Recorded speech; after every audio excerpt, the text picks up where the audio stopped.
Жогорку кеңештин мөөнөтүнүн мурдагы шайлоосуна Ысык Көл облусунан 40 талапкер катышты. Анын 24-ü Ысык Көл, Түп жана Ак Суу райондорун камтыган 27-округтан, ал эми 16-сы Тоң, Жети Өгүз райондору жана Каракол шаары кирген 28-округтан көрсөтүлдү.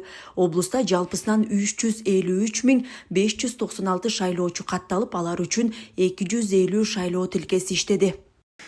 Шайлоо тынч өтүп атат. Мыйзам бузуулар жок. Эл жакшы эле келип берип атат. Техникалык каражаттардын бардыгы орду менен иштеп атат. Бардыгы жакшы. Эң негизгиси тынч өтүп атат шайлообуз. Добуш берүү күнү мыйзам бузуу фактылары катталган жок. Шайлоочулар эч кимдин кызыкчылыгы же кысымы жок тандоосун эркин жасай алышты. Бул шайлоонун ачык айкындуулугун арттырып, күмөн саноого негиз да калтырган жок. Бул шайлоо өзгөчө болуп атат. Таза, агитациядагы ачык айкын, эч кандай кысым жок, мындай нормальный өттү да. Президентибиз айткандай таза шайлоо болуп атат. 160.181 шайлоочу катталган 28-округта добуш берүү тынч жана мыйзам бузууларсыз өттү. Бул аймакта 108 шайлоо участкасы иштеп, процессти Швейцария менен Өзбекстандан келген эл аралык байкоочулар көзөмөлдөдү. Генераторлордун баары коюп берилген, техникалык эч кандай мүчүлүштүк кетпейт деп ойлойбуз. Буюрса шайлоону жакшы өткөргөнгө аракет кылабыз. Андан тышкары мына байкоочуларыбыздын баары келип таңкы 8ден бери ушул жерге келип отуруп беришти. Бизге Швейцариядан бери, эл аралык байкоочулардан бери келип катышып атышат. Буюрса ушу бүгүнкү шайлообузду тынч, татыктуулары шайлай алабыз деген үмүттөбүз. Шайлоо менимче таза, жакшы деңгээлде өтүп атат деп ойлойм.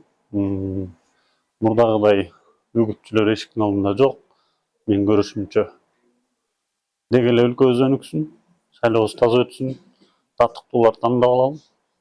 Жарандык милдетин аткарууга 27-округтун шайлоочулары да активдүү катышты. Мында жалпысынан 120 шайлоо участогу ачылган. Алдын ала көрүлгөн техникалык даярдыктын аркасында шайлоочунун өздүгүн аныктоочу жана бюллетен кабыл алуучу жабдыктар мүчүлүштүксүз иштеп берди. Мындан тышкары облустун бардык аймагында аралыктан добуш берүү мүмкүнчүлүгү да камсыздалды. Шайлоо өтө одоно мындай мыйзам, бул шайлоо өтүп атканда азыр ушул убакка чейин өтө мындай одоно мыйзам бузуулар катталган жок. Шайлоо өзүнүн угунда жерлерде тынч өтүп атат. Анан эми Кудай буйрса кечке чейин дагы маалыматтарды беребиз. Шайлоонун жүрүшүндө добуш сатып алуу, добуш берүүгө үндөө сымал иш-аракеттер катталган жок. Бул үчүн облуста 1000ден ашуун милиция кызматкери коомдук тартипти көзөмөлдөштү. Мындан тышкары элдик кошуундар, жергиликтүү жана эл аралык байкоочулар өнөктүккө баам салып турушту. Данагүл Алиева, Жакшылык Чортонов, ЛТР, Ысык Көл облусунан.